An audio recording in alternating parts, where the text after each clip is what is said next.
The raven had waited for him at the roots of the heart tree, a black knot of feathers and sharp eyes against the bleached white of the weirwood. It watched Eddard Stark with tilted head, as if it understood the weight of the seal it bore. Ned took the parchment from its leg with fingers gone stiff in the cold. The wax was dark blue, impressed with the crowned stag of House Baratheon. He knew Robert's seal as well as his own. He had ridden behind that banner in smoke and blood, had seen it flying at the trident, wet with the spray of Rhaegar's blood. The Godswood was quiet save for the slow groan of branches in the wind. Snow fell in lazy flakes that melted on his cheeks and in his beard. Ned broke the seal, unfolded the parchment with care, and read. The hand that had written the words was not Robert's. He saw at once. The letters were too neat, the lines too deliberate. Yet he heard Robert in every sentence. The oaths, the coarse affection, the roaring laughter trapped between cramped lines of ink. Eddard, it began. You old gray wolf. The realm is sick, and so am I of these damned southern flatterers. Jon is gone. They say he took ill, but I do not trust the words they feed me. I need you. I need your eyes and your sword and that bloody stubborn honor of yours. Come south. Help me find the truth before it is buried beneath Lannister gold. There were other lines. Jests about their youth, about Brandon, about Lyanna that made Ned's throat tighten. Promises of hunts and feasts and old stories told over casks of strong wine. Beneath it all, though, he saw the fear. Robert Baratheon, who had never feared any man on a field of war, was afraid. Ned read the letter twice more before lowering it. The heart tree's carved red eyes stared down at him, weeping sap as they had since before the coming of the Undulls. He felt them upon him like a judgment. He had known Jon Arryn was dead. The raven bearing that news had come 3 days past, its message terse and formal, the royal seal flanked by the words of Grand Maester Pycelle. Lord Arryn had taken ill and passed quickly, it said. The king mourned. The realm grieved. There had been no mention of foul play, no hint of poison in the ink. Now Robert spoke of plots and lies, of needing him in King's Landing. Come south, the letter said. Come back into the old war, only this time there were no banners to charge, no clear enemy to cut down. Ned's breath fogged in the chill air. You always did ask too much of me, Robert, he murmured to the roots and the snow. The words dissolved in the wind, carried off into the gray sky. Catelyn read the letter with her lips pressed tight. The candle beside her had almost burned down to a stub, leaving the solar lit in a weary, wavering glow. Beyond the narrow window, evening had settled upon Winterfell, a long blue shadow creeping across the Godswood and the empty yards. She reached the end and let the parchment curl back in upon itself. He asks you to come south, she said, though both of them already knew it. He begs, Ned said quietly. Robert's words echoed in him like a drumbeat. I need you, Ned. Catelyn's auburn hair was braided back, the streaks of silver near her temples more pronounced than they had been when they first came north. The years had etched themselves into the corners of her eyes, but they had given her a different sort of beauty, the kind born of endurance. You rode south once for Robert, she said, when your father and brother died. Ned looked away. The memory of the red keeps high, cruel walls rose before him unbidden, the stench of burning flesh and the sound of mad laughter. Ares had called for Brandon, then Ricard. Chains, wildfire, and screams. Ned had gone south then with a sword in his hand and vengeance in his heart. He had returned with a crown for his friend and ghosts that never left him. This would not be the same, he said. There is no war now. Is there not? Catelyn's voice was gentle, but there was steel beneath. Jon Arryn is dead, your foster father, the man who raised you as his own. The king speaks of poison and plots. The Lannisters grow fat on the realm's debts. War need not have trumpets and banners, Ned. Can creep behind smiles, in letters, in cups of wine. She smoothed the parchment with her fingers, as though she might flatten the trouble from it. If you go south, she said, who will sit in your place? Robb is 14. He is not yet ready to bear the weight of the north alone. Maester Luwin can advise him. Roderick can drill the men. I would not be gone forever, Cat. A year, perhaps. 2. You do not know that. Her eyes met his, clear and unwavering. You told me once that the South is a pit of snakes. Snakes coil. They do not let go. Ned exhaled slowly. He had said those words in bitterness, after returning from King's Landing the first time, after watching men he trusted turn their cloaks for a handful of gold or a whispered promise. The thought of taking his children into that den of silk and lies made his stomach knot. But he would not be taking them, he reminded himself. If he went, they would remain here, safe, in the north. If I refuse him, he said, I wound an old friend, a king. Robert is not a man to forget a slight. Will he see it as a slight if you answer him with truth? Catelyn asked. Tell him the North needs you, that your children need you, that you will help him in any way you can from here. She hesitated, then added, ask him to come north instead. Let him see for himself that you are no courtier to be summoned like some pretty bauble. The thought was absurd. Robert Baratheon, who had taken King's Landing with a hammer in his hand, riding all the way to Winterfell like some errant knight? Yet he could see Robert in his mind's eye, laughing at the cold, drinking half the ale stores dry, cursing the snow even as he loved the hunt it promised. He would never agree, Ned said, but there was less certainty in his tone. You know him better than anyone, Catelyn replied. If he needs you as he says, he may like the notion of escaping his court for a time. Let him come to you. Let the vipers of King's Landing slither without you. She placed her hand over his. Her fingers were warm despite the chill. Do not go south, she said softly. Not again. I fear the South will take more from us than we can bear to lose. The heart tree's red eyes seemed to stare at him still, though stone and timber lay between them. Ned closed his hand around hers and knew, in that moment, what he would say when he answered the king. The great hall smelled of roasting meat and spilling ale, of men's laughter and the crackle of fire. Winterfell was a fortress of gray stone and hard lives, but on nights like this it felt almost warm. Robb sat at the high table, his cup raised as he laughed at something Theon Greyjoy had said. Theon's grin was all bright teeth and swagger, his fair hair falling loose around his shoulders, iron-born arrogance wrapped in wolfskin. Jon Snow sat a little lower along the board, close enough to hear his half-brother's laughter yet separated by the invisible line that bastardy drew. He was watching Robb with a small smile when Maester Luwin appeared at Ned's side, the chain of his office shifting softly against his chest. My lord, Luwin murmured, a message has been drafted for the king, as you asked. If you wish to review it. Ned pushed back his chair and nodded. Come, Maester. Catelyn's gaze followed him, but she did not rise. They had spoken until the candles had guttered, weighing oaths and fears against each other like coins on a scale. In the end, his choice had been simple, if not easy. He could not leave his children. He would not leave the north without its Stark when dark rumors were riding the winds. They moved to the far end of the hall where the noise faded to a dull roar. Luwin tugged a parchment from his sleeve, his fingers ink-stained. As you instructed, he said, I have set down your condolences for Lord Arryn, and your refusal of the office the king offers, couched in the most respectful terms I could devise. He cleared his throat and began to read. Ned listened, eyes half closed, as his own thoughts echoed back to him in the maester's smooth, formal cadence. He spoke of duty to the north, of the need to see Robb grown stronger before he could be left to rule. He spoke of age and distance and the burden that roads laid upon old wounds. He offered counsel by raven, men he trusted to send if the king wished for eyes or steel beyond the neck. And, at Catelyn's suggestion, he wrote, If you would have my counsel in person, come north and let us speak beneath honest skies. Luwin finished and looked up, uncertain. Too bold, my lord?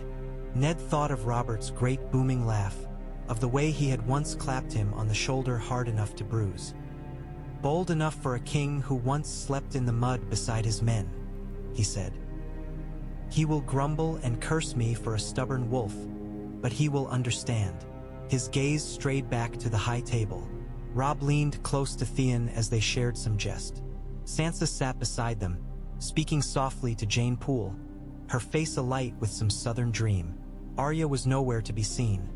No doubt she had escaped the feast already, off with her wooden sword or her own wild thoughts. Bran and Rickon were long abed. "If I go south," he said quietly, half to himself. "Who teaches Robb how to be more than his father's shadow? Who keeps Arya from climbing the battlements? Who reminds Jon that he is more than the name he bears?" Luwin followed his gaze, wise eyes softening. "The children need you," he agreed. "The North needs you. The king has many men. The North has but one Lord Stark. Then let us send this before I find some new reason to doubt." Ned reached for the parchment. His name flowed in dark ink beneath the words, "Stark and unadorned. Eddard Stark." He sealed it with wax and the dire wolf of his house, pressing his signet ring firmly until the impression was clear. "Send it tonight," he told Luwin. "The sooner the better." "As you say, my lord." The maester bowed and moved away, parchment in hand, his step brisk despite the hour. Ned stood watching the fire for a long moment, feeling the pull of two worlds. The friend who called to him from the south, and the stone and snow that had claimed him long ago. When he returned to the high table and Catelyn met his eyes, he nodded once. Her shoulders eased, just a little. Robb looked up, grinning, and raised his cup. "Father, Theon says we should host a tourney in Winterfell. Justs in the yard, archery in the Wolfswood. He claims we draw knights from half the realm."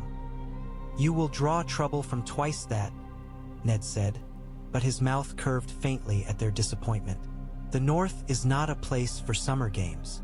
"No," he thought, as the fire roared and the hall echoed with laughter. "The North is a place for hard winters and harder choices." And this time, he would not abandon it to dance with southern shadows. The council chamber smelled of ink and stale wine. Light poured in through the high arched windows, turning the dust motes into slow-drifting ghosts. The carved chairs of the small council ringed the long table like watching crows. Robert did not belong in such a room, Ned would have thought if he could see him now. The king lounged in his high seat like a man trapped in armor too small for him, shoulders straining his silk doublet, dark hair going to gray at the temples. A flagon of wine rested near his hand, half empty, its contents staining the rim like old blood. "He refuses?" Renly's smile, so like his brothers had once been in youth, faltered around the edges. He sat to Robert's left, green and gold cloak pooling on the floor, hand drumming lightly on the table. Pycelle cleared his throat, the sound like dry parchment. "Lord Stark begs his grace to understand that the burdens of the North are great. His eldest son is not yet." "I know what he said." Robert crumpled the letter in his fist, then smoothed it out only to tear it in half.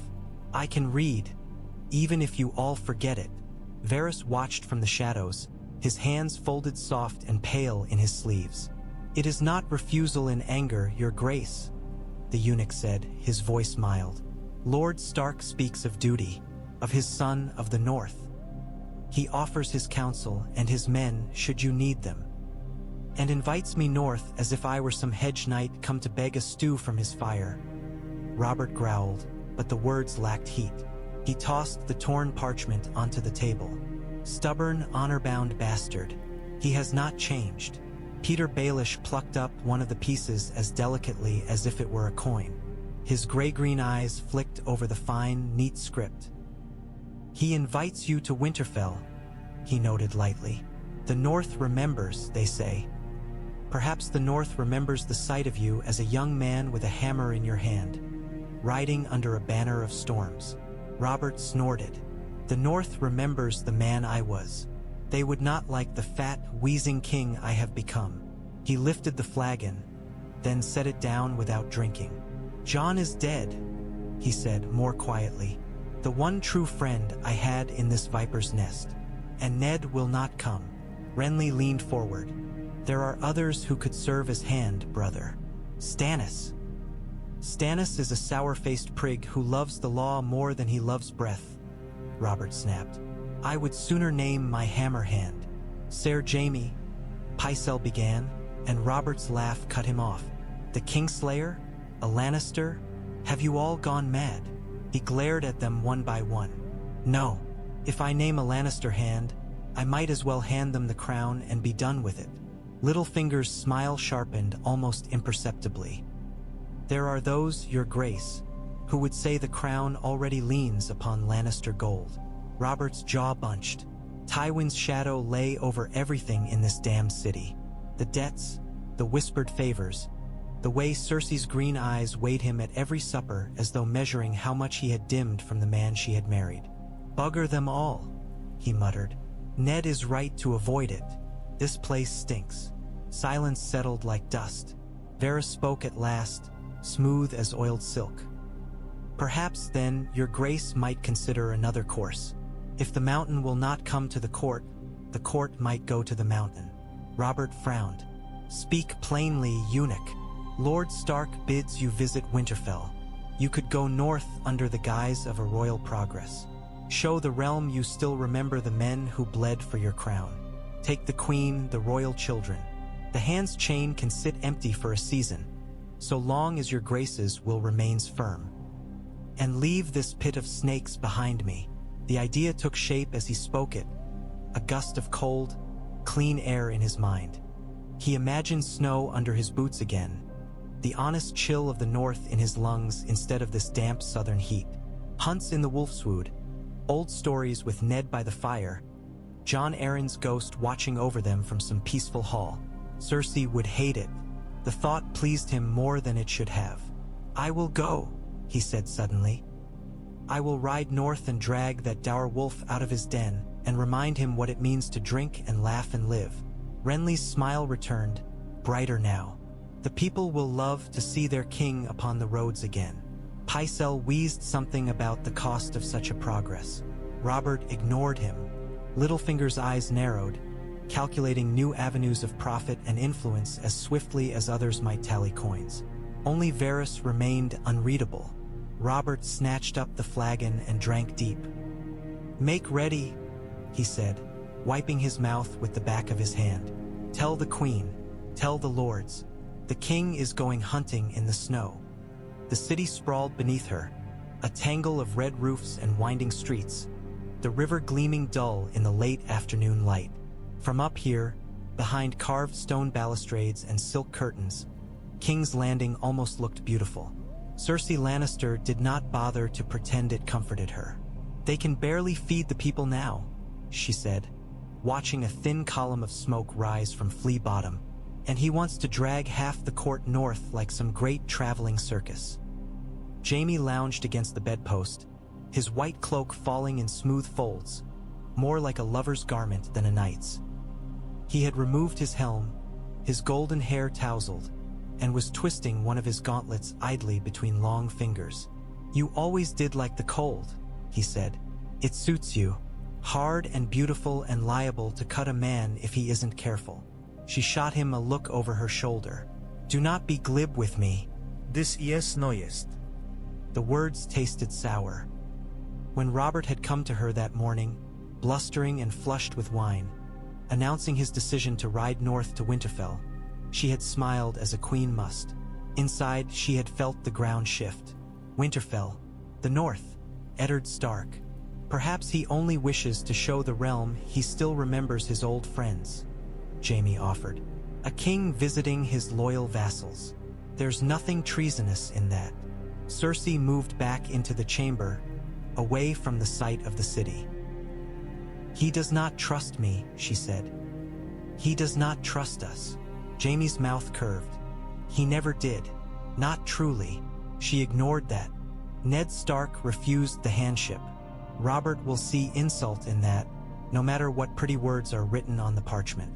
And yet, instead of naming a hand here, instead of drawing his power close, he means to ride to Stark's cold little castle and let that northern wolf whisper in his ear. Jaime shrugged. If he wished Stark so badly, he would have summoned him as hand as he did before.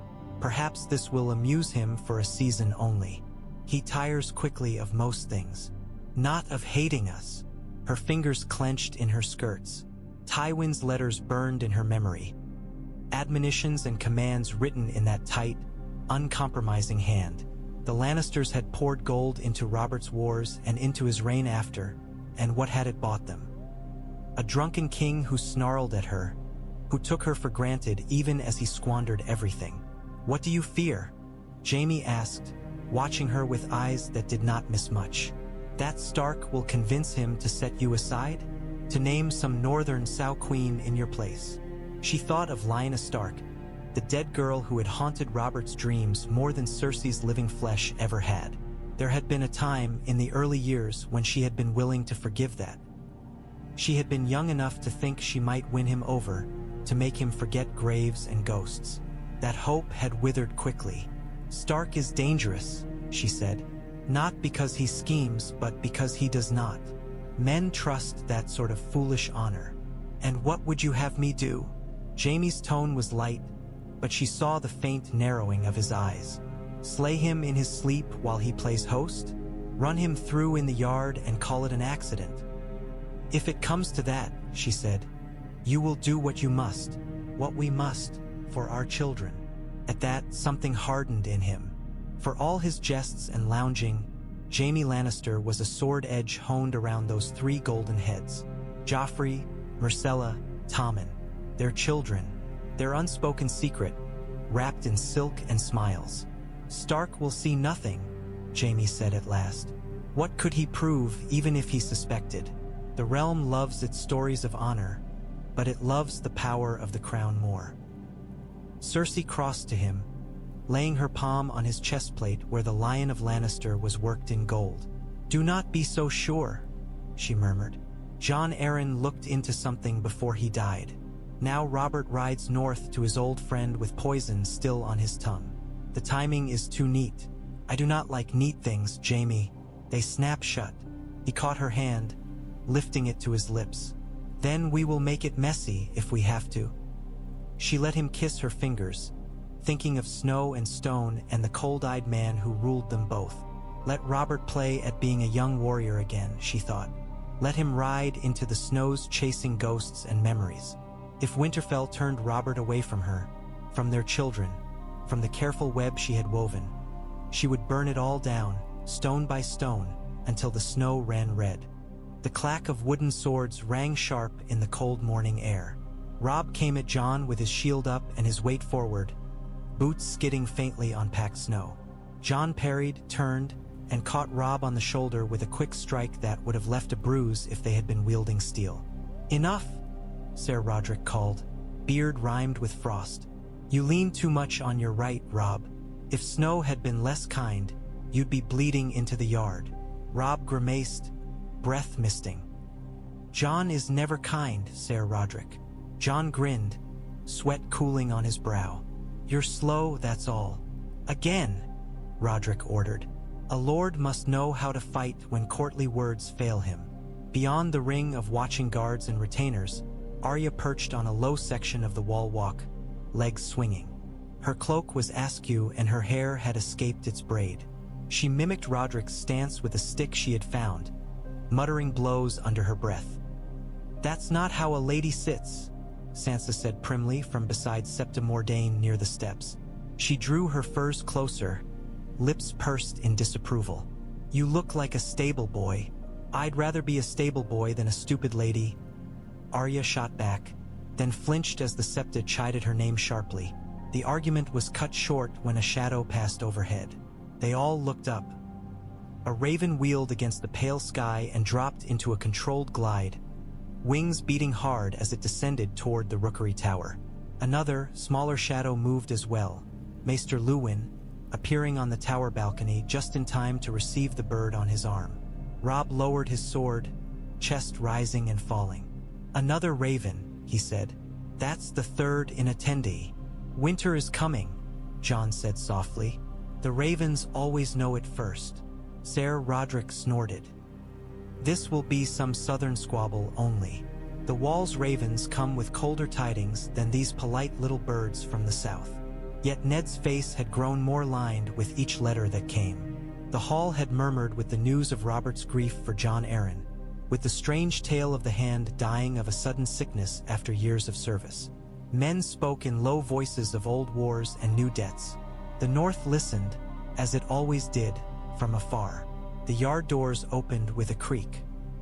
Ned stepped out, cloak drawn tight, his breath a ghost before him. Catelyn was at his side, her expression composed, but Jon saw the tension in the set of her mouth. "Rob, Jon, with me?" Ned called. "Arya, Sansa, there will be time for squabbling later." "Come." Ser Roderick dismissed the lesson with a gruff nod. The boys fell into step, sword still in hand, Arya darting to walk on Jon's far side where she thought no one would notice her scuffed boots. Sansa followed more slowly, careful of the snow. In the great hall, the hearth burned low and steady. Maester Luwin waited near the dais, the new letter unrolled in his hands. "From King's Landing?" Ned asked. "From the king himself," Luwin confirmed. "The hand is unmistakable this time." Ned took the parchment and read, lips thinning as he moved down the page. When he finished, he did not speak at once. "Well?" Catelyn asked. Rob watched his father's face, trying to read it as he would a battlefield. "He comes," Ned said at last. "Robert rides north." Arya's eyes lit. "The king is coming here? To Winterfell?" "Yes." Ned's tone was heavy despite the words. "With the queen, the royal children, and a good part of the court besides. He means to make a progress of it, stopping at Moat Cailin and the twins on the way. He will be here within a month, less if the roads are clear." Rob felt something stir in him, a mixture of excitement and unease. A king in Winterfell. The thought seemed like a tale from old Nan's stories made suddenly real. "We'll host feasts," he said. "Hunts. Tournaments." "No tournaments," Catelyn cut in. "The North has no taste for jousting in snow, but we will make ready. Supplies must be laid in, chambers prepared. We will need more beds, more furs, more everything." "What does the king want?" Sansa asked, blue eyes wide. "For him to come so far." Ned folded the letter, fingers careful. "He says he comes to visit an old friend, to honor the man who raised us both, to see the North again, and to speak of the Hand," Catelyn murmured. "Yes." Ned looked at Rob and Jon. "You will both see things you have not seen before. Men from the south, knights as glittering as the tales say, lords who have never felt a winter like ours. You will watch and you will learn. Not their courtesy only, but the truths that lie beneath it." Jon felt the familiar ache when Ned's gaze passed over him and moved on. He had no place at such councils save as a quiet shadow. Yet he would learn, he vowed. Snow or Stark, he was still his father's son in some ways. Arya was already bouncing on the balls of her feet. "Will there be a prince?" she demanded. "I heard the queen has a prince. Joffrey. He'll be here, won't he?" Catelyn's hand tightened on her arm. "You will remember your courtesies, Arya." "The king in Winterfell," Sansa breathed, slightly dazed. "Mother, I must have a new dress, something suitable to meet a queen." For the first time, a faint smile touched Ned's face. "I have no doubt you will cow the queen with your finery, Sansa. For now, we have work to do. Winterfell must be ready." As they dispersed, the hall buzzing with sudden, frantic energy, Ned stood a moment longer by the fire, letter in hand. He had bound his fate to the North with that refusal. Now the South was coming to him. Winterfell awoke like a great stone beast roused from slumber. Carts rumbled through the gates bearing sacks of grain and barrels of ale from outlying holdfasts. Smoke poured from the kitchens in thick gray plumes, the smells of baking bread and roasting meat filling the courtyards. Swine squealed as they were driven to slaughter, geese flapped and honked in protest, and the butcher's blocks ran dark. Catelyn moved through it all with measured calm, her presence smoothing the worst of the chaos. She directed the stewards to open the deeper storage cellars, ordered extra straw brought up for the stables, saw that every spare chamber was checked for drafts and leaks. "Lord Glover's people have answered the summons," a steward reported, breath puffing in the cold. They've sent smoked fish and oats enough for a fortnight. The Umbers promise beef, but it will not arrive till 3 days hence. See that the fish is stored in the coldest cellars, Catelyn said. We cannot have the king's table smelling of the docks, and write Lord Umber with our thanks. Remind him that a king's appetite is as large as his own. Maester Luwin walked at her side, ticking off lists on a wooden board. We must also find room for the king's household guard, my lady, he reminded her. And the Lannister men who ride with the queen. The barracks will not hold them all. Then we will quarter some in the outer keeps. The Manderley chambers are rarely used. They can be cleaned and aired. She glanced up at the inner wall, where a seamstress and 2 girls were wrestling with a length of cloth beneath the watchful eye of a guard. That banner is crooked. Have them fix it. From the balcony above, Arya leaned so far over the stone that Sansa grabbed at her sleeve. You'll fall, Sansa hissed. No, I won't. Arya wriggled free, eyes shining. Look at all of them. It's like a battle, only with bread instead of swords. Jon stood slightly back from them, watching as men hauled casks into the hall. Battles are easier to feed, he said. They rarely last half as long as a royal visit. Robb laughed. You speak as though you've seen both, little brother. I've heard enough, Jon replied, half grinning. Old Nan's battles always begin with an empty larder. Sansa sniffed. You are all impossible. This is the most important thing that has ever happened in Winterfell in our lifetime. The king is coming. The queen. The prince and princess. They'll expect everything to be perfect. Arya, Sansa, Jon.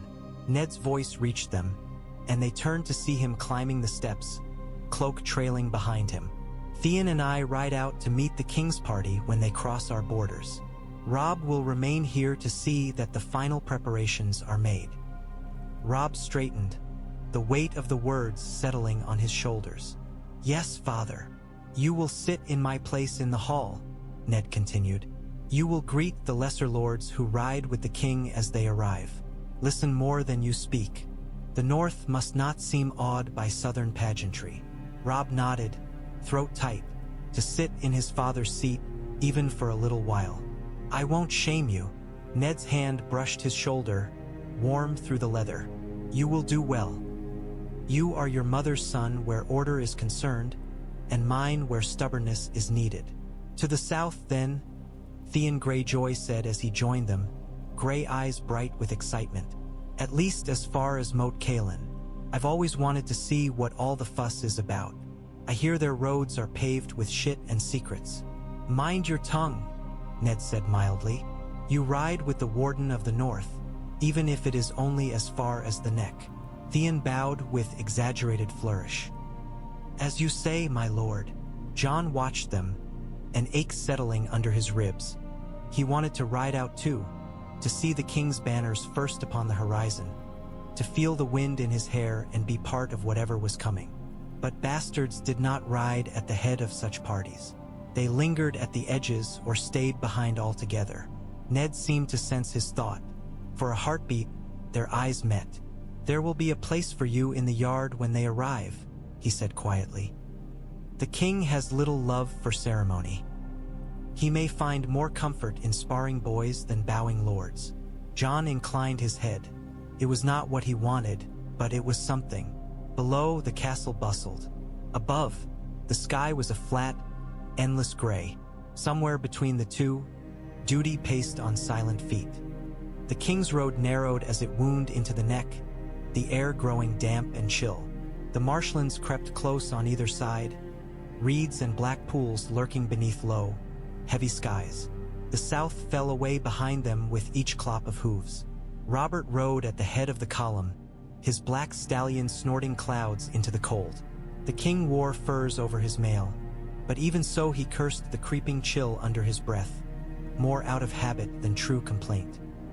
At his side, Sandor Clegane hunched in his helm, the hound's burned face hidden, eyes scanning the treeline. Behind them, banners whipped and snapped, Baratheon stags on gold, Lannister lions on crimson. The royal children rode beneath them, cloaks pulled tight. Joffrey scowled at every puddle, as if the mud had offended him personally. Tommen's nose was red with cold, but he bore it with round-eyed resolve. Myrcella watched the northern landscape with quiet curiosity, her cheeks flushed. Cersei rode in a carriage, the windows shuddered against the wind. Robert had offered her a horse, once in some fit of misplaced gallantry. She had refused with a thin, contemptuous smile and retreated back behind glass and velvet. He had not asked again. The road was quieter up here. Fewer village hovels clustered against its edges. Fewer gawking small folk to wave and shout as the king passed. Those they did see watched in silence. Faces shuddered against the cold and the sight of southern finery. "Cheerful lot," Renly remarked, drawing his cloak tighter. "You'd think a king riding through their dreary bogs would stir some joy. They have long memories," Barristan Selmy said from his other side, white cloak falling pristine over steel. "The north bled heavily for your brother's crown, Lord Renly. The scars of such things do not vanish quickly." Robert grunted. "They remember me," he said, "or they will, once I've taken a boar or two in their precious wolfswood." He turned in his saddle, calling down the line. "Jaime, try not to glower so, you'll sour the very air." Ser Jaime Lannister urged his horse forward with lazy grace, golden hair gleaming even beneath a gray sky. "Forgive me, your grace," he drawled. "It's just that I had forgotten how much I enjoy freezing in place of sitting comfortably in the Red Keep." "You sit too much as it is," Robert retorted. "A ride will do you good. Put a bit of honest ache in those pretty knightly bones." Tyrion Lannister rode further back on a shaggy little Garen better suited to the terrain than the southern coursers. He watched the exchange with amusement, green and black eyes missing little. The higher they rode, the more the south seemed a distant dream. Sun-soaked courtyards and red-tiled roofs replaced by damp earth, dark trees, and the sense of old things sleeping just out of sight. "You've grown quiet, imp," the hound said when they halted to water the horses. "Has the cold frozen your tongue?" "On the contrary," Tyrion replied, dismounting with care. "I'm merely saving my breath. There's little enough to spare when one's lungs are clogged with northern air." He glanced ahead, where Robert studied the broken towers of an old watchpost half swallowed by moss. "So this is the road his grace has taken once before," Tyrion mused. "To claim his crown, to claim his dead bride's sister. I wonder if he sees the ghosts as clearly as I do." "The king sees meat and drink and things he can strike," Sandor said. "Ghosts don't bleed." They rode on. Each night, the fires burned a little lower, the songs a little shorter. Even Robert's booming voice grew less frequent, as if the north were swallowing up sound itself. At last, on a slate-gray morning, a cry went up from the scouts riding ahead. Banners on the horizon, a dire wolf on a field of gray, flanked by other northern sigils. "The wolves come to greet us," Jaime murmured. Robert straightened in his saddle, something like his old eagerness sparking in his eyes. "About damn time," he said. "Let us see if Eddard Stark has turned to stone entirely, or if there's still a man beneath all that ice." Ned had chosen his men carefully. He rode with a cadre of trusted household guards and a handful of bannermen, their cloaks dark against the pale road, their horses sure-footed in the northern slush. The direwolf banner of Stark streamed above them, flanked by the Merman of Manderley and the roaring giant of Umber. When the first glimmer of gold and crimson appeared on the horizon, he felt something twist in his chest. It had been years since he had ridden beside Robert. Years since they had stood together without the Red Keep's walls between them and the world. The royal party came into view in a wash of color and metal. Baratheon stags, Lannister lions, and the seven-pointed star of the faith all fluttered in a chaotic dance. The king rode at the fore, broader and heavier than the youth Ned remembered, but there was no mistaking him. Robert saw the direwolf banner and urged his horse forward with an impatient shout. "Ned!" The name cracked across the cold air like a hammer on a shield. Ned spurred his own mount ahead, leaving his men behind for a few lengths. Snow crunched beneath iron-shod hooves. For a heartbeat, they were not king and lord, but two boys from the Vale racing across a training yard. Robert swung himself from the saddle before his horse had fully stopped, boots sinking into the half-frozen mud. Ned dismounted more carefully, favoring the knee that still sometimes twinged in damp weather. They stopped an arm's length apart, the silence between them thick with years. Then Robert laughed, great and booming, and swept Ned into a crushing embrace that smelled of sweat, horse, and wine. "Gods, but you've grown ugly," he roared. "So have you," Ned managed, ribs protesting. He clapped his friend's back, feeling the solid weight beneath the furs. "You've put on weight, and you've lost what little humor you ever had."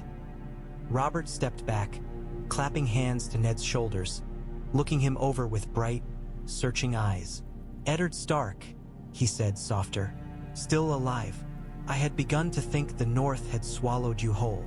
"It tried," Ned replied, "but I bit back."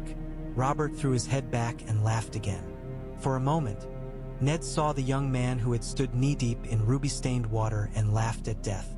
Behind them, horses shifted and snorted. The royal children approached at a more decorous pace, Joffrey straight-backed and watchful, Tommen blinking at the cold, Myrcella's cheeks pink. Cersei's carriage creaked to a halt further back, Lannister guards fanning out like a gleaming shell around it.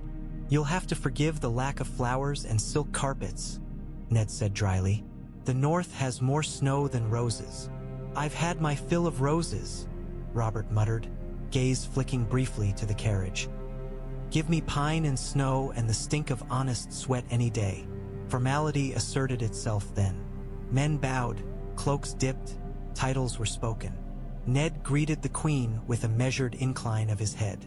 Cersei's smile was poised and brittle, her eyes cool. Jaime Lannister watched from beside her, hand resting on the hilt of his sword, golden hair as bright as any banner. "It was gracious of your grace to ride so far," Ned said. The words were courtly, but he meant them. For all the chaos Robert dragged behind him, for all the noise and cost, there was something fitting about a king who remembered the road. "Gracious my arse," Robert snorted. "I was suffocating in that damnable city. Come, enough of this rattling on the road. I want to see your bloody castle." "We are 2 days' ride from Winterfell," Ned said. "We have prepared a camp at the edge of the Wolfswood for tonight. Tomorrow you will see it." Robert slung an arm around his shoulders and steered him back toward their horses like a man determined to relive an old march. "Then tell me on the way," he demanded.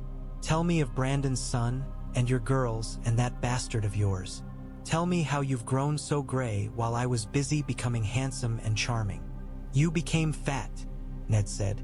"I became a king," Robert shot back. "It's the same thing." The men laughed. The road bent northward, and together they followed it, banners streaming behind them like the tails of comets. Snow fell thick and soft the day the king rode into Winterfell. Robb stood before the steps of the great hall, cloak hung just so over his shoulders, sword at his hip. Catelyn was at his side, composed and stately, her hair arranged in a modest northern style that did not quite hide its richness. Sansa and Arya flanked her, both wearing their best dresses. One smoothed unseen wrinkles, the other tugged at a too-tight collar. Bran and Rickon peered from between guards' legs, eyes wide. Behind them, ranks of Winterfell's men stood in ordered lines, mail polished as best they could manage, helms beneath their arms. The direwolf banner hung heavy and proud above the gate, its gray cloth stirring in the wind. The sound of the approaching party reached them first, the drum of hooves, the clatter of harness, the murmur of many voices. Then the banners appeared over the rise of the road, bright as spilled paint against the pale sky. "Remember," Catelyn murmured, just loud enough for Robb to hear, "you are your father's son. You do not bow like a courtier. You stand like the North." Robb swallowed and lifted his chin. His heart beat hard against his ribs. He had seen lords come and go, had watched their processions with childish awe. This was different. This was a king. The first riders passed through the gates, cloaks snapping in the wind. gold and crimson antlers and lions. Then Robert Baratheon filled the opening, a looming figure on a dark horse, crown glinting dully beneath the low light. Eddard Stark rode at his side, fur hood thrown back, his mouth set in its familiar line. At some unspoken signal, the column slowed and then halted. Silence swept over the yard, broken only by the snort of horses and the soft hiss of falling snow. Robb stepped forward. "Winterfell welcomes you, your grace," he said, the words drilled into him the night before. His voice held, steady and clear enough to reach the riders nearest the gate. Robert swung down from his saddle with a grunt, boots sinking into the slush. Up close, Robb could see the lines carved into his face, the broken veins at the edges of his nose, the faint sheen of sweat under the cold. He dropped to one knee despite himself, the presence of a king pressing on his shoulders like a hand. "Your grace," he said again. "Up, boy," Robert said. His voice rolled through the yard like distant thunder. "Let me look at you." Robb rose. The king's gaze raked him from boots to brow. For a heartbeat, Robb felt as though he stood naked before that scrutiny. "You've his look," Robert pronounced at last, jerking his head toward Ned. "All snow and stone. Gods. Cat. Did none of your Tully warmth rub off on him?" Catelyn inclined her head. "Your grace is kind to remember me."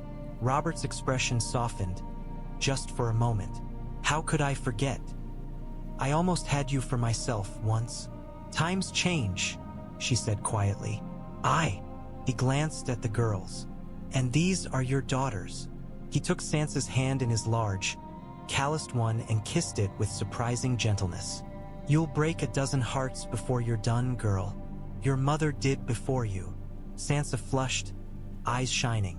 Arya scowled when he turned to her, her curtsy a wild, half-remembered thing. Robert laughed. "This one has the wolf in her hole," he told Ned over his shoulder. "Guard your chickens, or she'll be out hunting with the rest of the pack." Beyond them, servants began leading the royal horses away. Lannister guards took their places with trained precision. The hound loomed near the royal children, his burned face hidden behind his helm, his presence as grim as any gallows. Joffrey Baratheon, or what the realm called Baratheon, regarded the castle with thinly veiled disdain. "It's smaller than I expected," he said to no one in particular.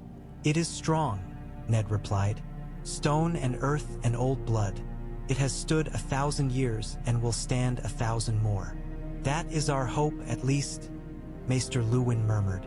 Cersei emerged from her carriage like a shard of polished jade, green gown cut to southern tastes, golden hair arranged in perfect coils. She took Robert's arm with the practiced grace of long habit.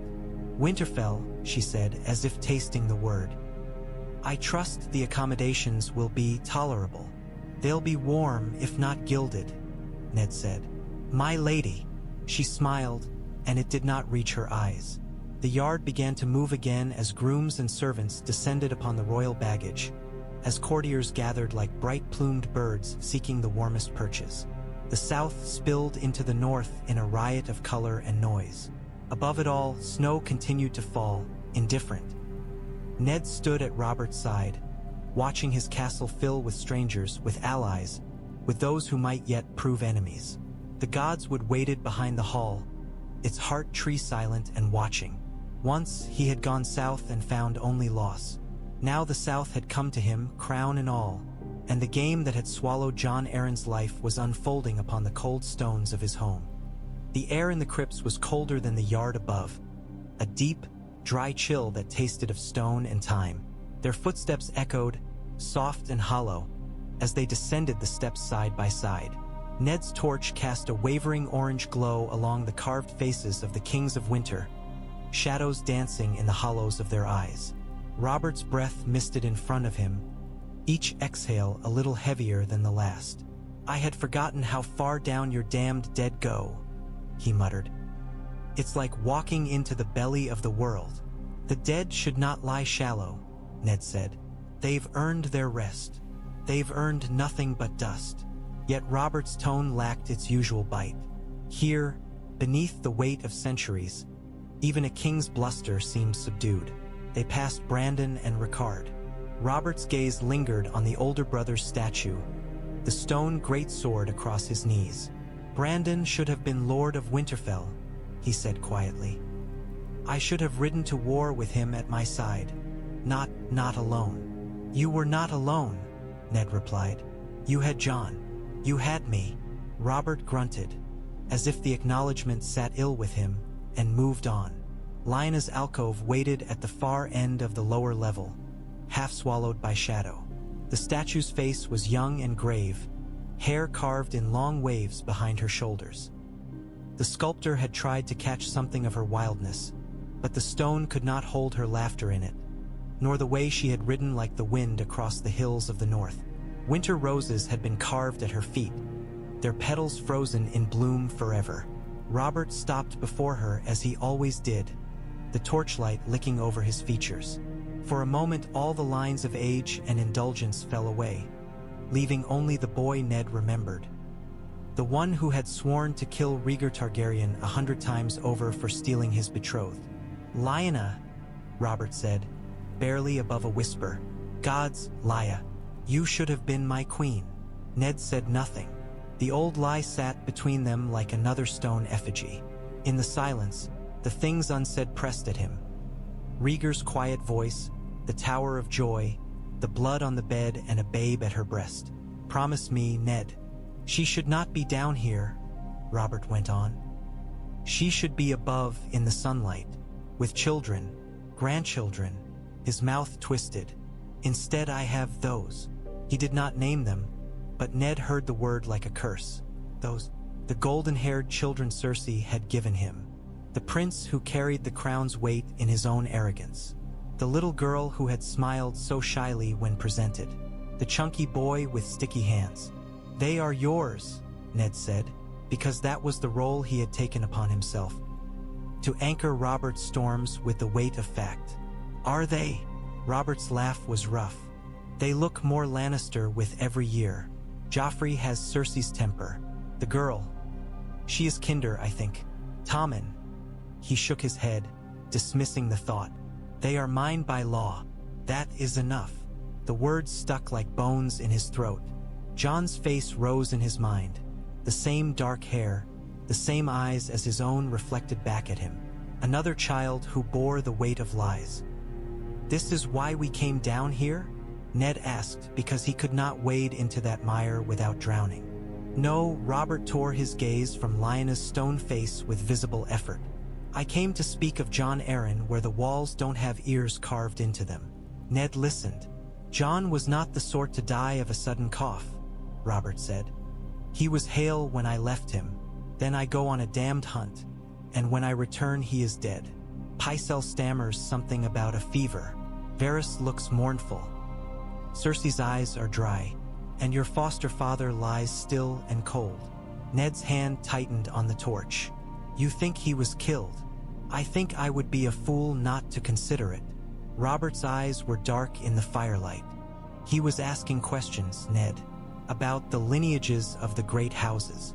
He had some dusty old tome dragged up from the depths of the library. He spoke with Stannis, then with me. A day later he took ill.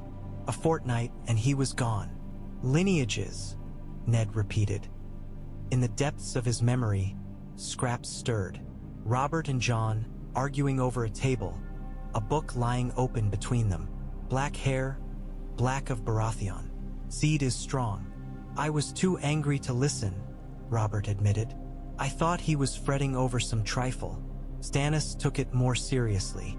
Then he left the city, off to his beloved Dragonstone without a farewell. And now Jon is dead, and Stannis' ravens are as full of fire and doom as any red priests. He speaks of bastards and bloodlines, of things that could break a kingdom in half if shouted in the wrong ear. Ned felt the cold seep deeper into his bones. "And you came here with all this on your back?" "I came here because Jon is dead and I have no one in that pit of a city I can trust." Robert's voice roughened. "He would have come to you if he had lived long enough. So I bring the matter to you instead." "You have your counsel," Ned said. though he knew as well as Robert what sort of men sat there. I have Varys, who knows too much, and Littlefinger, who smiles too much. Pycelle nods whenever the wind changes. Renly plays at being a younger me. Cersei listens at doors. No, I needed a man who still believes truth means something. Robert's hand closed briefly on Ned's shoulder. Tell me I was right to ride north, Ned. Tell me I was not a fool. You were not a fool, Ned said. And you are right to suspect. He looked up at Lioness' silent face. I will help you. But I will not leave the north. Then help me from here, Robert said. Take what Stannis has sent. Look with your own eyes. If there is rot in my house, I will cut it out myself. But I need to know, Ned. I need to know. Ned nodded slowly. The torch fire flickered, casting Lioness' features into sudden sharp relief, as if the stone were about to speak. He lowered his head. I will find the truth, he said to his sis. Ter's grave as much as to his king. Whatever it is. The solar felt smaller with Cersei Lannister in it. Catelyn had chosen the room carefully. It was one of the warmer chambers in the Great Keep, with a deep hearth and a tall, narrow window that let in pale northern light. The tapestries were thick but simple, hunting scenes, rivers, wolves beneath the aurora. No gilded saints or heroic kings adorned these walls, only the quiet persistence of the land itself. Cersei sat as if upon a throne, shoulders straight, hands resting lightly on the arms of her chair. Her gown was a deep forest green that would have blended with the southern hills but stood out starkly against the stone. Her hair fell in perfect waves, a lion's mane tamed into courtly arrangement. Your home is austere, she said, after sipping the wine Catelyn had offered. Her gaze slid over the room, taking in every detail. I suppose one grows used to it. One does, Catelyn replied. The cold keeps one honest. Cersei's lips curved faintly. I have heard it said that Northerners pride themselves on their honesty, as if the rest of us are all liars. I try not to speak for the rest of the realm, Catelyn said. I know only that harsh winters leave little room for pretense. A man either keeps his word or he does not. If he does not, people die. And yet you married a man who went south for war once and came back with another woman's child. The words were light, almost careless, but Catelyn felt the weight behind them. Yes, she said, I did. Cersei watched her over the rim of her cup. You are not offended by my mention of it. I was once. Catelyn folded her hands in her lap to keep them still. I grew up in a river castle where such things were less common. My father took no bastards to his table. When Ned brought Jon north, I thought many things. She remembered the sting, the humiliation, the silent nights in which she had lain stiff beside a man who smelled of someone else's past. And now, Cersei pressed, now I have had many winters to consider. Catelyn met the Queen's gaze. Jon Snow is no fault of mine, nor of my children. He has his place and they have theirs. We have made peace with the reality. One might almost think you admire such honesty, Cersei said. My husband is less blunt in his betrayals. He has his bastards scattered quietly about the realm, like seeds blown on the wind. He thinks I do not know. Her smile sharpened. Men are often foolish that way. Catelyn felt a flicker of unease. We women must be wiser then. Yes, Cersei agreed softly. We must. Outside, snow whispered against the window pane. Somewhere below, a child laughed, the sound muffled by stone. Catelyn thought of Sansa's shining eyes when she had whispered about the Queen's jewels, of Arya scowling in her too tight dress, of Bran climbing where he should not. Your daughter is very beautiful, Cersei said, as if plucking the thought from the air. Sansa, she has the look of your house and your father's both. I imagine she will be much sought after. Sansa is still a girl, Catelyn said. There is time yet to consider her future. In the South, we begin to shape such futures early. The Queen turned the cup between her fingers. Joffrey will need a bride one day. It is not too early to think on such things. Catelyn's heart skipped. She had thought of it, of course. In the privacy of her own mind, She had traced alliances across a map: Riverlands, Vale, Stormlands, the Reach. King's Landing had always been a distant, dangerous star in those calculations. Ned would be honored by any bond with the crown, she said carefully. But such decisions are for the king. Robert leaves such matters to me more often than you might think. There was that cold smile again. He is happier with his hunting and his cups. He trusts me to tend his legacy. Her fingers tightened briefly on the silver. As any wise man should trust his wife. Catelyn thought of Ned below, in the crypts, speaking with a man who had not trusted his wife enough to tell her the truth of his foster father's death. Trust, she said, is a fragile thing. It must be tended. On that, at least we agree. Cersei set the cup down. I will say this for your north, Lady Stark. It is honest in its ugliness. Your home does not pretend to be other than it is. Neither do we, Catelyn replied. Cersei rose, silks whispering. I must see to my children, she said.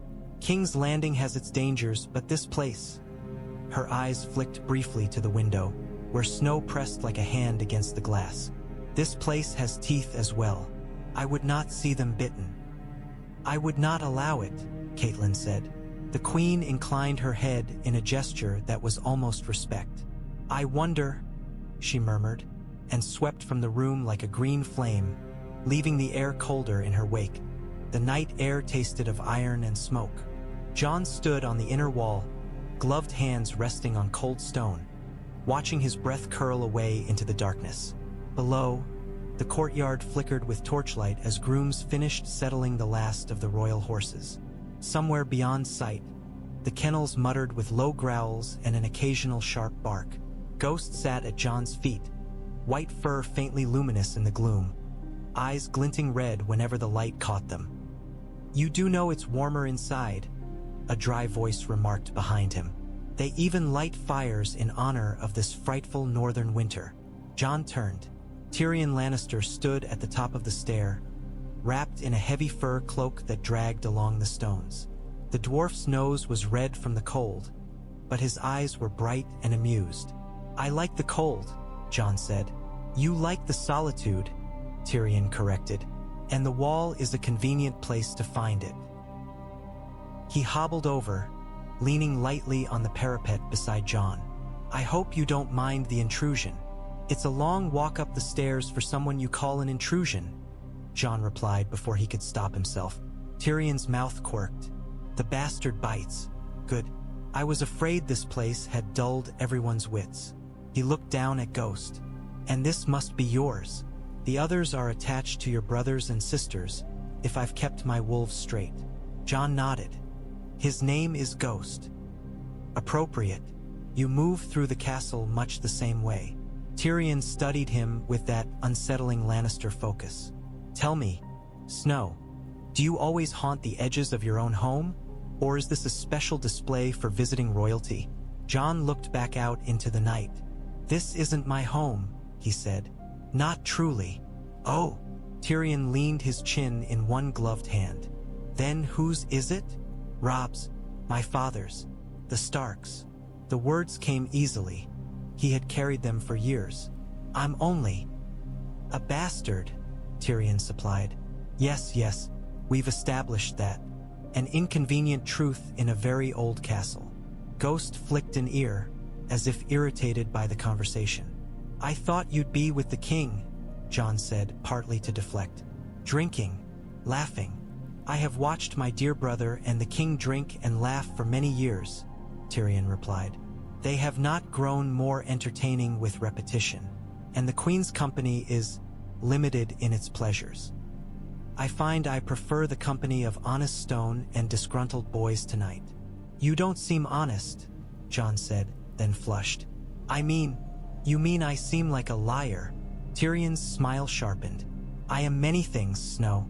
A Lannister, a dwarf, a drinker, a reader, a whore's delight, if their ledgers can be believed. But I try, when it suits me, to be honest. Confuses people. They expect knives from my words and are wrong-footed when they find nothing but truth. Jon frowned. Why would you tell me the truth? Because you look as though no one ever has, Tyrion said simply. The wind whispered over the wall. Jon stared at him, caught between offense and reluctant curiosity. You are a bastard, Tyrion went on. This is a fact. You did not choose it.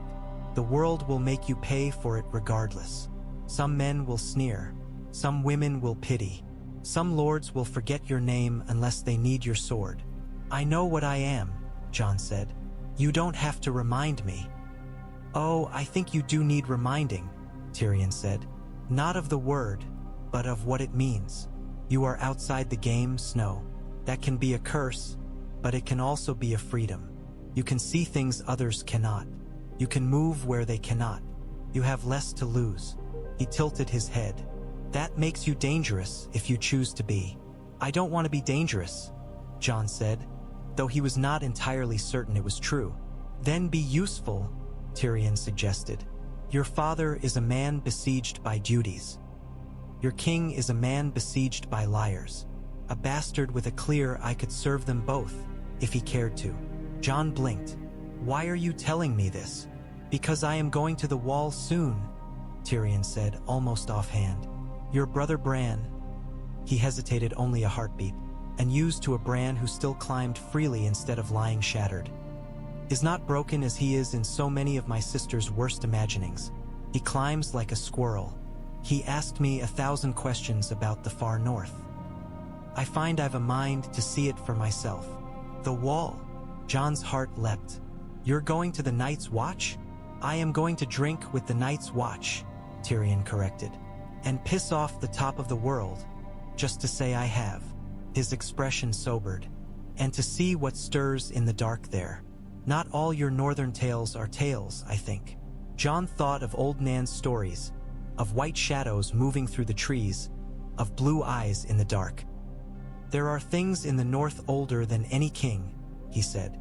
The wall was built for a reason. Yes. Tyrion glanced at him sidelong. Tell me, Snow, if you had your choice, where would you go? South to try your luck in the court that despises your name? Or north, to the end of the world, where names matter less than oaths?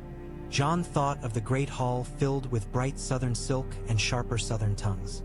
He thought of the wall, a line of stone and ice against the unknown. He thought of his father's quiet pride and the way it never quite reached him in public. I would take the black, he said. The words surprised him in their surety. If my father allowed it.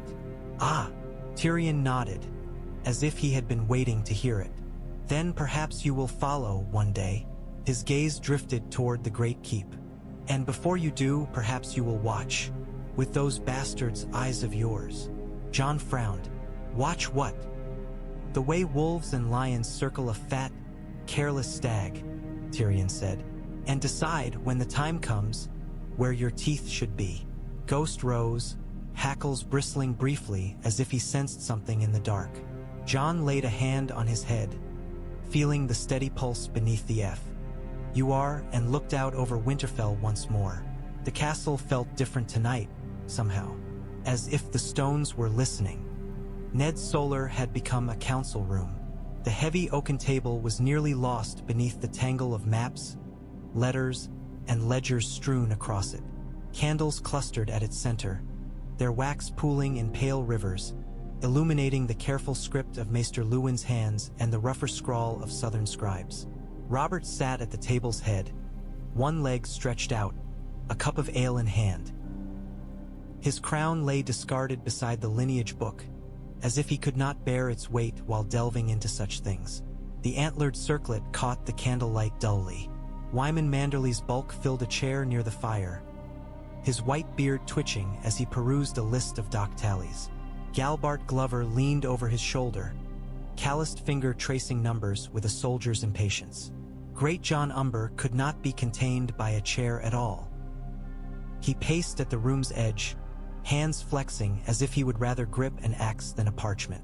This is what Littlefinger sent? Robert demanded, slamming his palm on the chest of coin. Yes, your grace, Luwin said. A summary of the crown's debts, as kept by Lord Baelish in his capacity as Master of Coin. along with a selection of ledgers he deems pertinent. Pertinent, Manderly snorted. He keeps the choicest records to himself, I'll wager. These numbers are grim enough without the full picture. Grim how? Ned asked, though he had begun to guess. The crown owes more gold than many kingdoms could ever hope to see, Manderly replied. Lannister gold, mostly, the Iron Bank of Bravos, a scattering of other lenders. If every coffer from Dorne to the Neck were emptied tomorrow, it would not be enough to wipe this slate clean. We fought a war, Robert said. Wars cost coin. Then we had the Greyjoys to smash. The people demanded tourneys, feasts, celebrations. A king must show himself. A king must be able to pay his debts, Glover said bluntly, or he ceases to be king in all but name. How much of this is Lannister? Ned asked. Manderly rifled through the pages. More than half, perhaps 2/3. Their gold vaults King's Landing's walls as surely as any stone. If they chose to call in all that is owed, they will not, Robert cut in. Tywin loves his gold too much to risk the kingdom's collapse, or he would enjoy choosing the pieces that remain after it falls, Umber rumbled. I would not trust a lion not to feast on a carcass he created himself. Robert drank, jaw tight. I will not be beholden to Cersei's father, he said. Not for my crown, not for anything. And yet you are, Ned thought, looking at the figures. The numbers crawled like ants across the page, columns of obligation that bound the king as tightly as any chain. Luwin opened the lineage book with careful hands. These debts are one matter, he said. There is also the question of what Lord Arryn and Lord Stannis were pursuing when they died and fled respectively. The lineages, as you described. Enough about my damned debts, Robert growled. We have wolf minds in this room. Use them. Ned drew the book toward him. The leather was cracked with age, the pages thick and yellowed. Names marched down them in neat lines.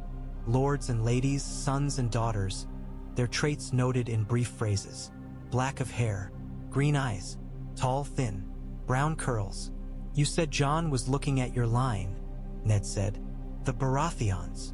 Robert nodded. He had the scribe fetch every blighted entry that mentioned my house. Storm's End, King's Landing, Bastards. He compared them to others. Lannister, Tyrell, Martell. I lost patience with it after an hour. Ned flipped through until he found the Baratheon entries. Generation after generation flowed past his fingers. Orys Baratheon, black of hair. Harbert Baratheon, black of hair. Steffan Baratheon, black of hair. It was a litany, a drumbeat. Black, black, black. He turned to the more recent entries. Robert, Stannis, Renly, each marked the same. He saw himself there in Rhaegar's death, in the usurper's crown. Then, penned in a newer hand, Joffrey Waters, Joffrey Baratheon hair. Here Luwin's careful script stopped. The page was blank where more should have been.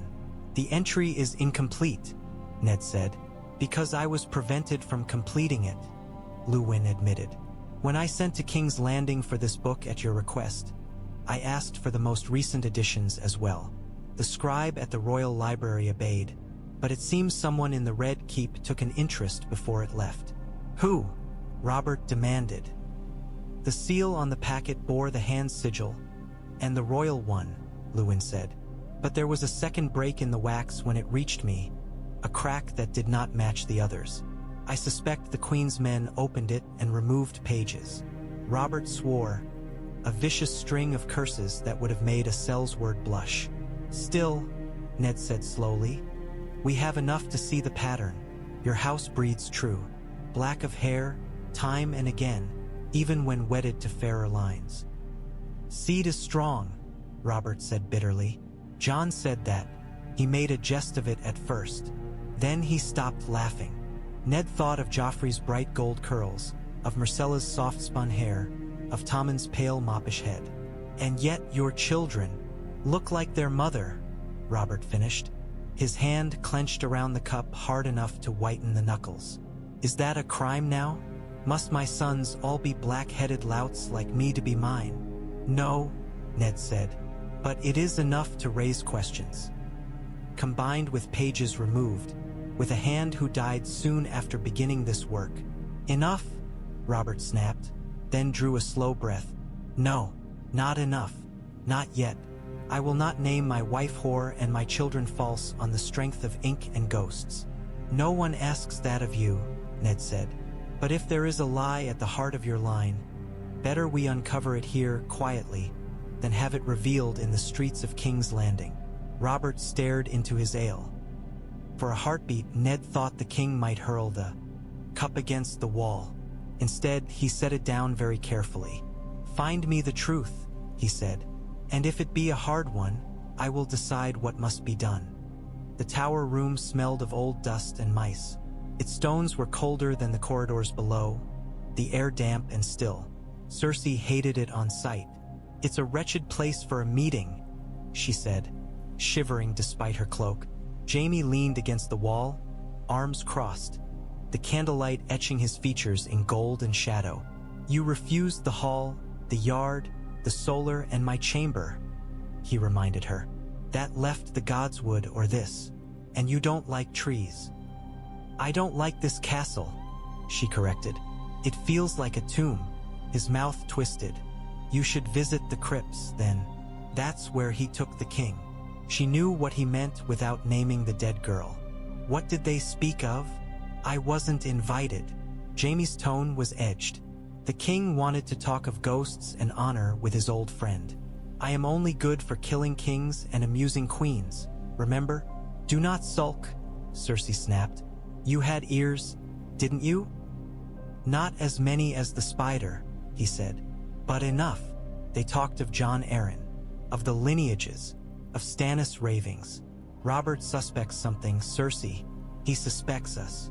Her fingers dug into the edge of the barrel where the candle Saturday. He has suspected many things over the years, she said. His suspicions blow like wind. They never last. They might this time. Jaime pushed off the wall, stepping closer. This is not just a drunken jape. Stannis has been writing to him. The hand died after looking too closely at the same questions. Now Stark has that cursed book in his keeping. Stark. She spat the name softly. Always Stark. Robert's miserable northern conscience. He is not a fool, Jaime said. A stubborn, honor-bound idiot. Yes, but not a fool. He will see what Jon Arryn saw, what Stannis mutters about on his lonely rock. He will look at Joffrey, at Myrcella, at Tommen, and he will wonder. Let him wonder, Cersei said. He has wondered before. He always looks away. Stark will not, Jaime said. That is what you fear, isn't it? That this one man exists who will not bend for you, or Robert, or anyone. She wanted to slap him for saying it because it was true. If he discovers the truth, Jaime's jaw tightened. What then? What will you have me do? Slit his throat in his sleep? Push him from these charming towers? Kill the king he calls brother? Do not be stupid, Cersei said. If Stark dies here, in his own castle, suspicion will fall on us at once. Robert would rage. The North would howl. We would be torn to pieces by wolves and fools. Then what? He demanded. Smile and curtsy while he strips our children of their names? Watch as Joffrey is cast aside for Stannis and his sickly whelp? Wait while they send Myrcella to some dreary rock and Tommen to the citadel to wear chains instead of a crown? No, the word came out like a stone. Never. She paced, the hem of her gown whispering.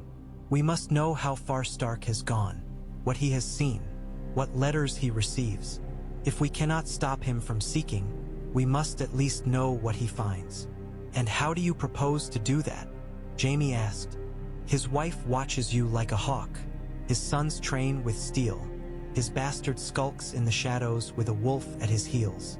I've seen castles easier to crack than this. Every castle has a door, Cersei said, and every man has a weakness. Her mind ran through the faces she had seen in these last days. The maester with his chain and worried eyes. The steward who flinched when she spoke too sharply. The guards who stared too long at her or at her handmaidens. Someone will want what I can offer. Lannister gold, Jaime said. Or Lannister favor. She lifted her chin.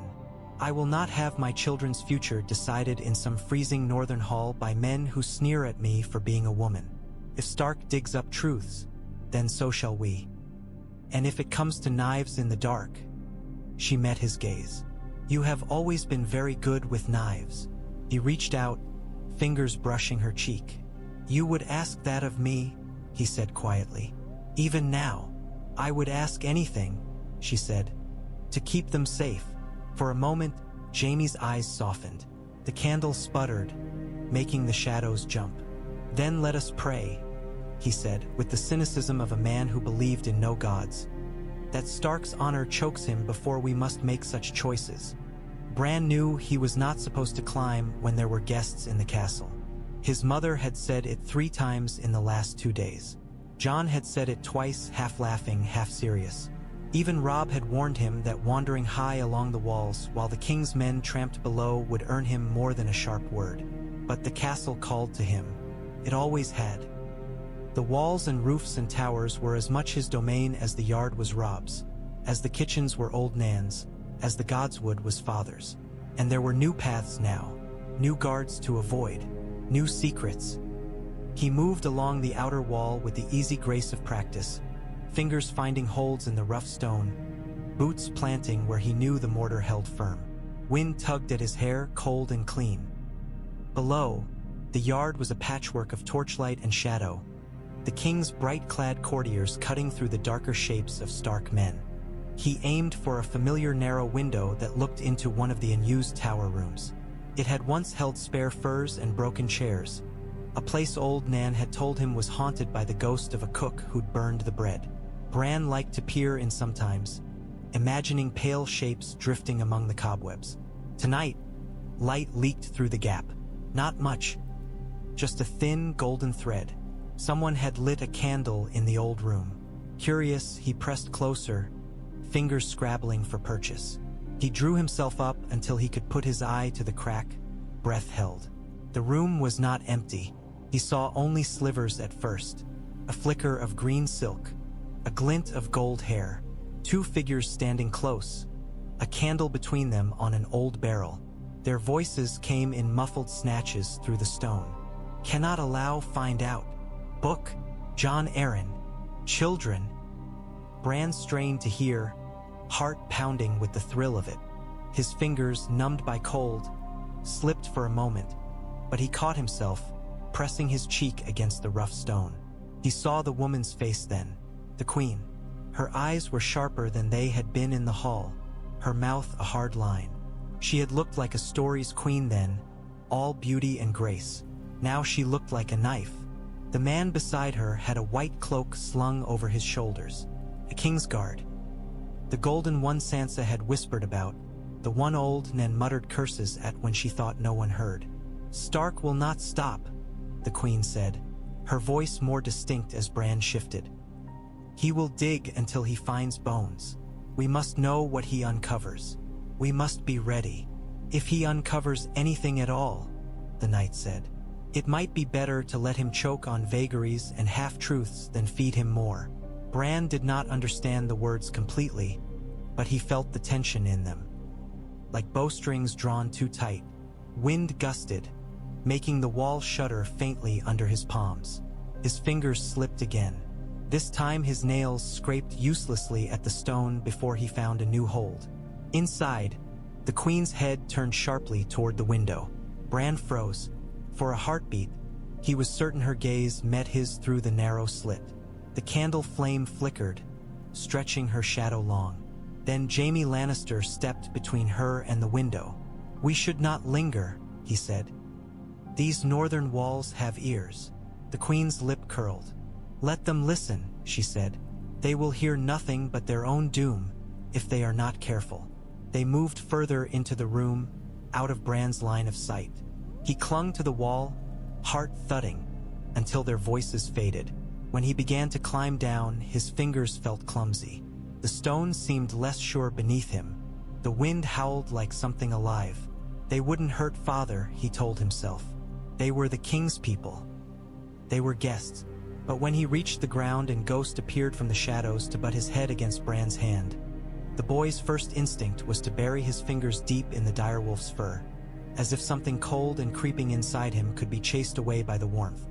The Godswood was a different world at night.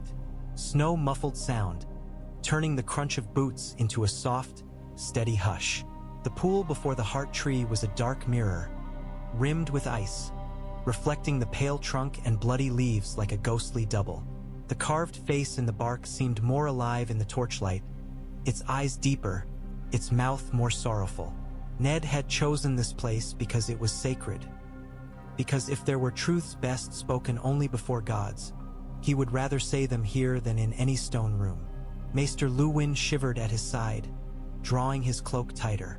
"I am too old for midnight consultations in the snow, my lord," he complained mildly. "Though perhaps the gods appreciate the company."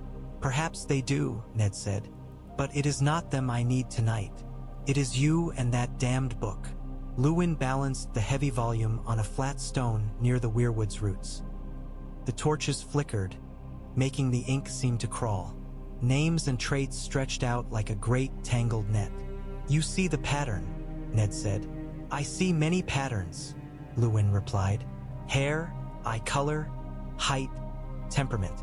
Some lines breed true in certain features, others diverge quickly.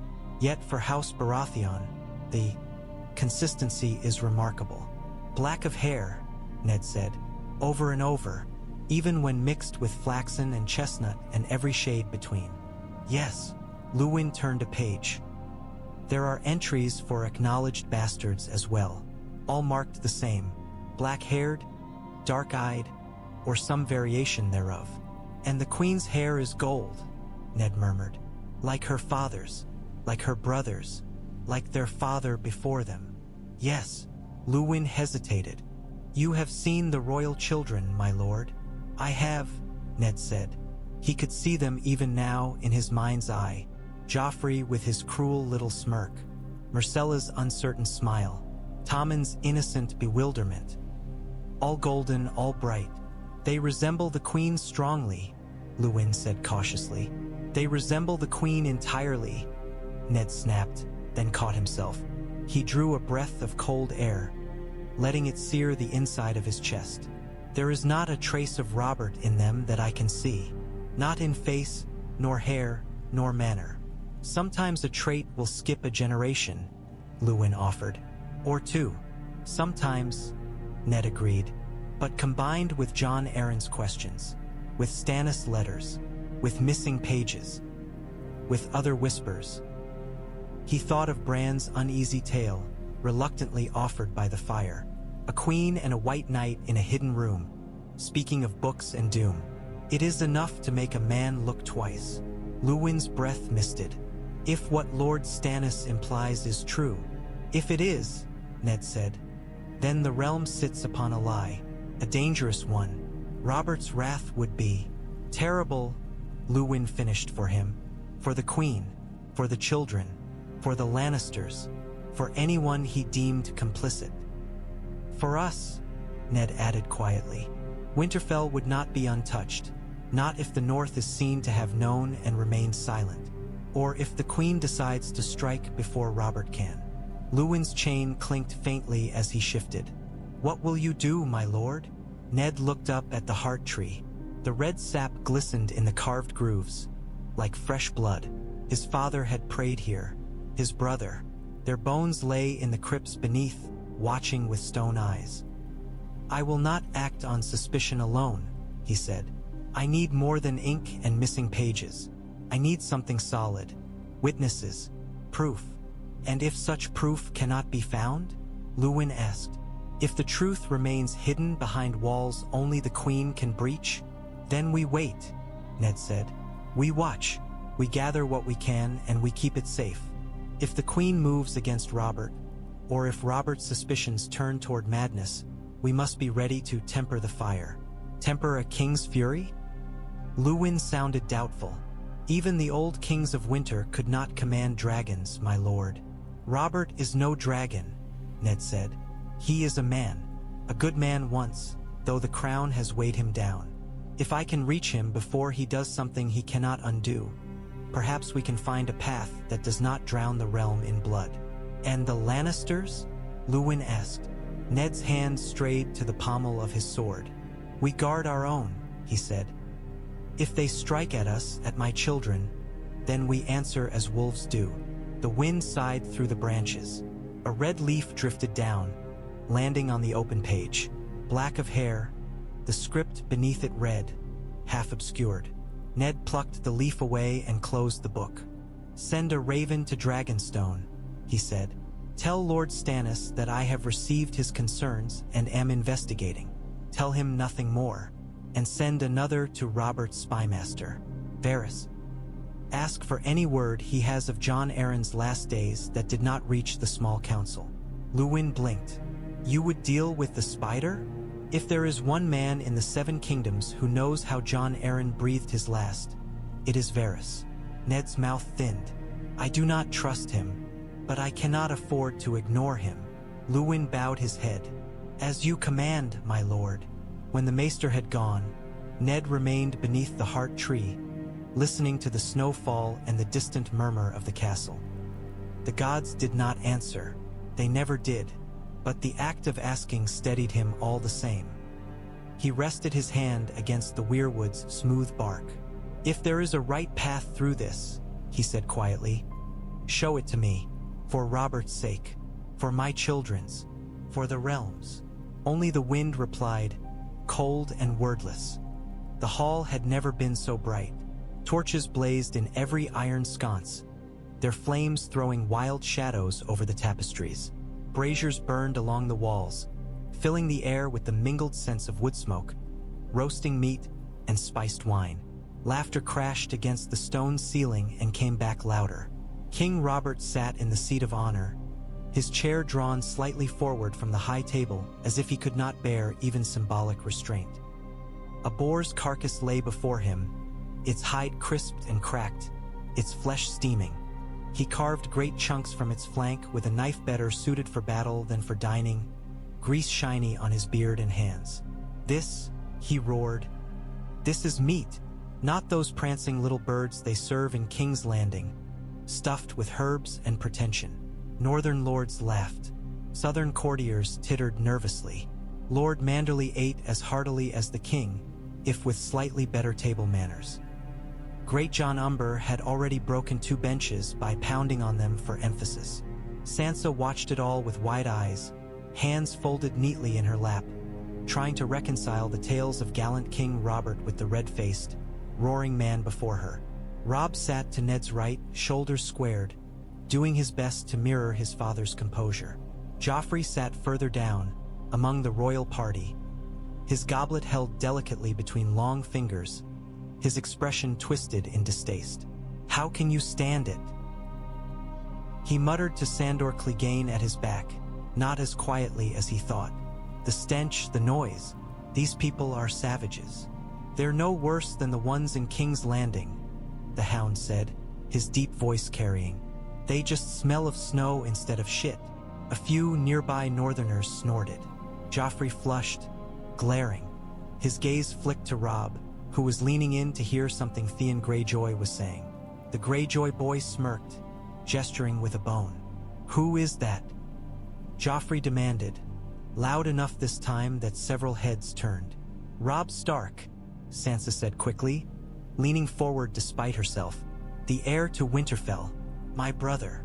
"Half-brother," Arya muttered. "Your father's whelp," Joffrey said, ignoring Arya. "He looks like a stable boy dressed in lord's clothes." "He is a lord," Sansa said, cheeks flushing. "He will be Lord of Winterfell when father is gone." Joffrey's lip curled. "If this is what passes for lords in the north, I pity the place." Sansa swallowed hard, torn between outrage and the ingrained desire to please. "He is brave," she said, "and kind. He would protect his people." "Protect them from what?" Joffrey sneered. "Snowflakes and stories? When I am king, I will give them something real to fear." Arya's hand clenched on her knife. Before she could speak, Ned's gaze caught hers from further up the table. It was a small look, but she understood it. Not here. Not now. Stories have power, came a quieter voice at Joffrey's other side. Myrcella, cheeks pink, looked down at her plate. Old Nan's tales are interesting. Joffrey rolled his eyes. You would say that. You're still a child. You're only 3 years older, she said, surprising herself. 3 years wiser, he retorted. Ned forced his attention away from the royal children and back to Robert, who was regaling the great Jon with a story of the Trident, embellishing details with every cup of ale. Catelyn's posture was perfect, her smile fixed, but Ned could see the calculation behind her eyes. Counting cups, measuring slurs, tracking the lines of conversation that might later need smoothing. Tyrion Lannister wandered between tables like a man at a fair, cup in hand, trading quips with northern men who did not quite know what to make of him. He listened more than he spoke, Ned noticed. His eyes were always moving. Jaime Lannister leaned back in his seat with studied indolence, white cloak wrapped around him like a snowdrift. When a northern knight, emboldened by drink, suggested a friendly spar in the yard on the morrow, Jaime smiled lazily and agreed. It will be good to stretch my arms, he said. Kingsguard duties seldom include honest exercise these days. The music swelled, a fiddle, a drum, a pipe.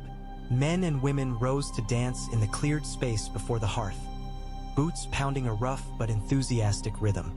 Arya watched longingly, foot tapping. Sansa imagined herself in a silken dress in some grand southern hall, a prince's hand at her waist, the music perfect and precise. Above them all, the direwolf banners stirred, the painted eyes watching. Robert leaned toward Ned, breath hot with wine. This is how it should be, he said. Men eating, drinking, laughing, not whispering in corners, plotting over ledgers. For a night, at least, I can forget debts and dead hands and Stannis' damned letters. You cannot forget forever, Ned said. No, Robert's laugh was raw. But I can forget tonight. Ned's gaze slid down the table, to where Joffrey sat glowering, to where Cersei's eyes tracked every movement like a hawk's. The king might forget, others would not. The castle had a different face at night. By day, Winterfell was all movement. Smoke rising from chimneys, dogs barking, men shouting, children darting in and out of courtyards like swallows. By night, those same spaces fell still. The torches along the walls burned lower. Voices dwindled to murmurs. The wind's whispers grew louder. Tyrion Lannister preferred it this way.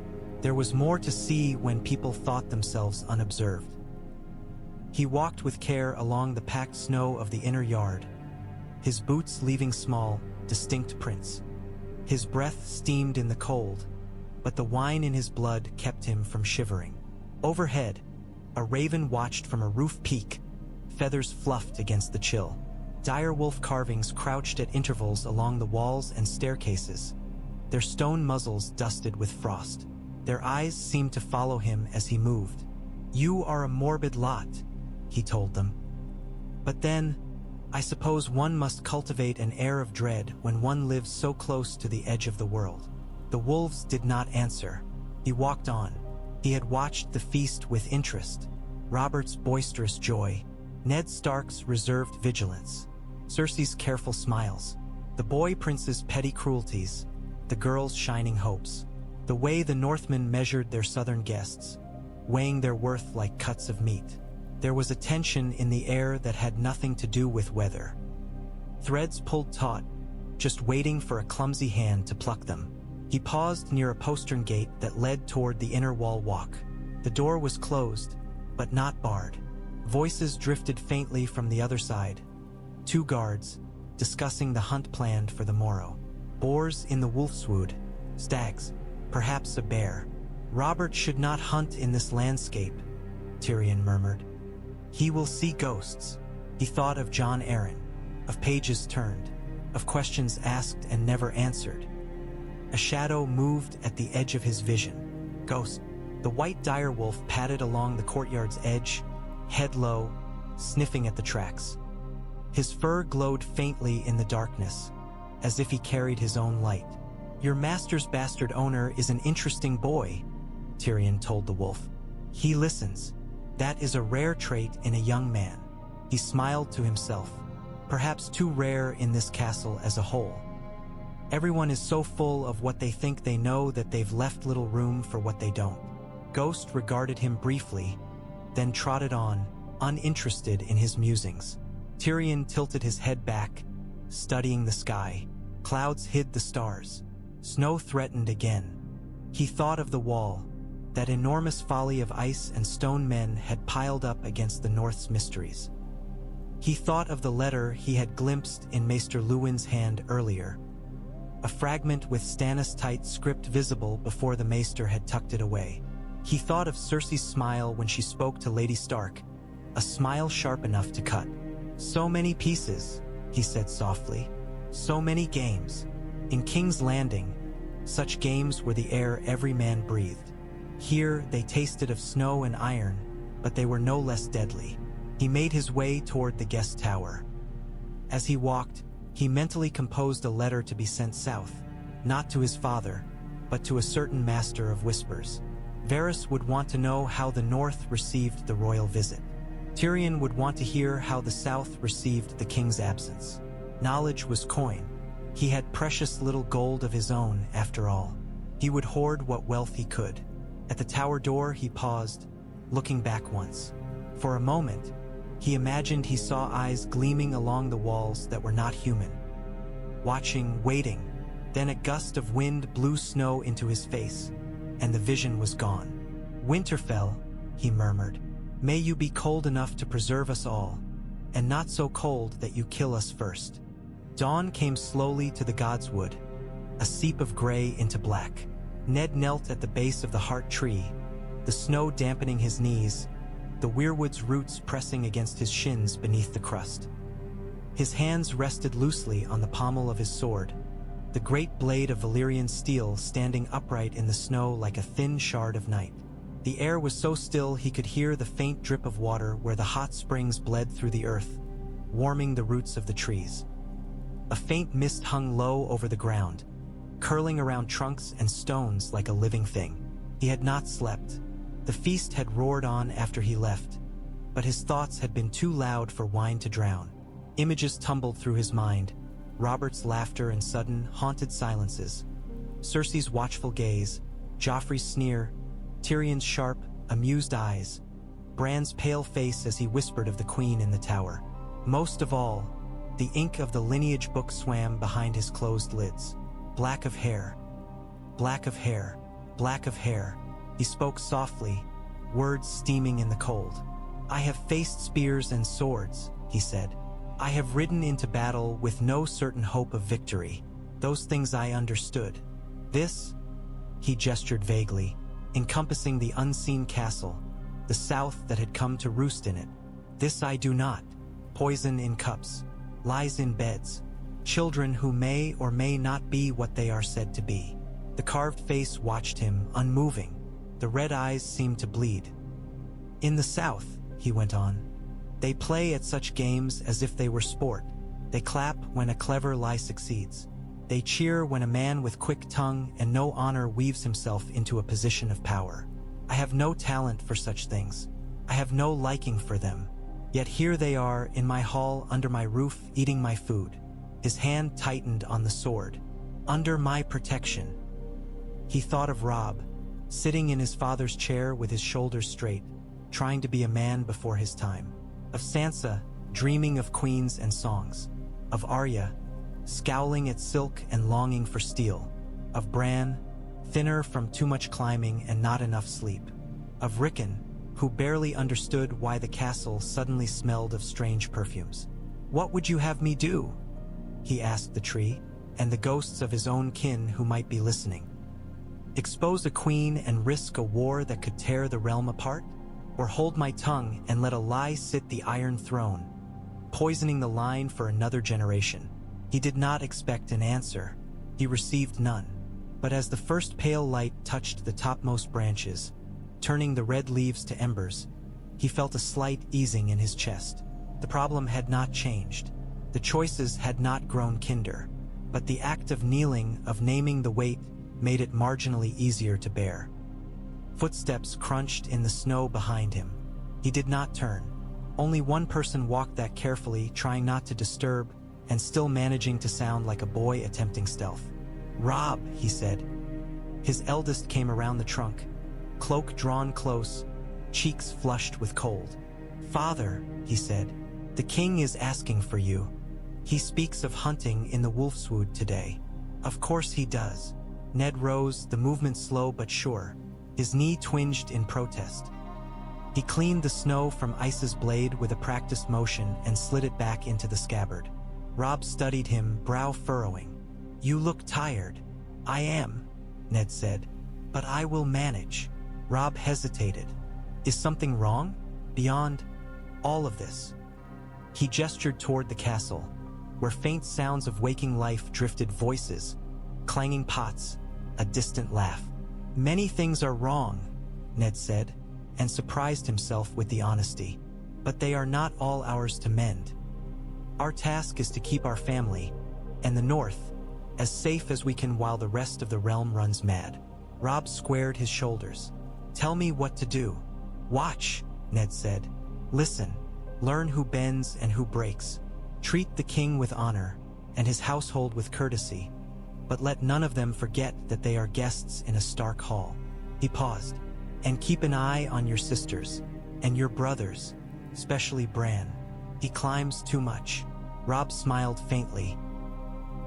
"He won't stop because we tell him to. Then be ready to catch him if he falls," Ned said. He turned toward the path that led back to the keep. The day lay ahead of him like a field before battle, unplowed, uncertain, full of hidden stones. "Father," Robb said as they walked, "do you trust the king?" Ned thought of Robert's arms around him in the yard, of his hands clenched on the lineage book, of his laugh echoing in the hall. "I trust the man I rode to war beside," he said. "I do not know if that man still lives beneath the crown, but I mean to find out. And the queen," Ned's jaw tightened. "I trust that she will do anything to protect her children. That is a dangerous sort of certainty." Robb absorbed this in silence. The castle rose before them, gray and solid against the morning sky. Smoke curled from its chimneys. Banners stirred. Somewhere within, lions prowled through wolf-shadowed halls. Winterfell had stood 1,000 years. Ned intended it to stand 1,000 more. To do that, he would have to face not only the winters of the north, but the storms the south had brought into his yard. He set his shoulders and walked toward the gate.